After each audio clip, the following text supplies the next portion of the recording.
But here's where it gets controversial. Alien Earth Season 1 finale leaves fans questioning the validity of its most lovable and frustrating character, Boy Kavalier. This isn't just a minor oversight. It's a narrative inconsistency that feels like a betrayal of the show's cyberpunk ethos. The season's climax, where Kavalier's chaotic rise to power is revealed, hinges on a logic so flawed it could make even a science fiction fan question their sanity. Yet, the show's creators chose to let it happen, leaving viewers to grapple with a question. Is this a deliberate choice to mock the genre's tropes, or a genuine flaw in the script? Kavalier's story, recounted in a surreal, almost fairy tale-like manner, positions him as a corporate prodigy born with a big brain and a can-do attitude.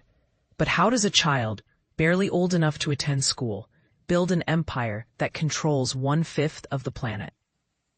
The show's cyberpunk world rules explicitly state that everyone is born into indentured servitude and capital belongs to corporations.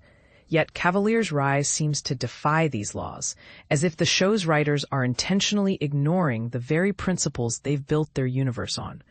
The season finale offers no concrete evidence to validate Kavalier's claims. There's no sign of him hiding his project or manipulating the system, and no textual cues suggesting his story is anything but fabricated. The show's reliance on secondary characters like Kirsh and Dame Sylvia to drive Prodigy's experiments leaves Kavalier's backstory feeling like a plot device rather than a credible character arc. If the show's world is built on the premise that corporate greed is the norm, then Kavalier's genius feels like a punchline designed to make viewers laugh while ignoring the real-world implications of his actions. Critics argue that the show's creators are playing with audience expectations, treating Kavalier as a caricature of the narcissistic genius trope. But others see this as a deliberate choice to challenge the genre's conventions. By letting Kavalier's story unfold without a clear resolution, the show forces viewers to confront the absurdity of a world where a toddler could day trade their way to wealth. Is this a commentary on the fragility of capitalism, or a mockery of the genre's own tropes? For now, the answer remains unclear. But one thing is certain: Alien Earth has delivered a season that's as much a mystery as it is a spectacle. The final act's brilliance is undeniable, but the question lingers.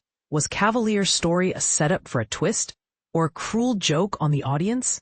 As for the main villain, their performance may not match the show's quality, but the stakes feel too high to ignore. Whether this is a flaw or a masterpiece depends on your perspective.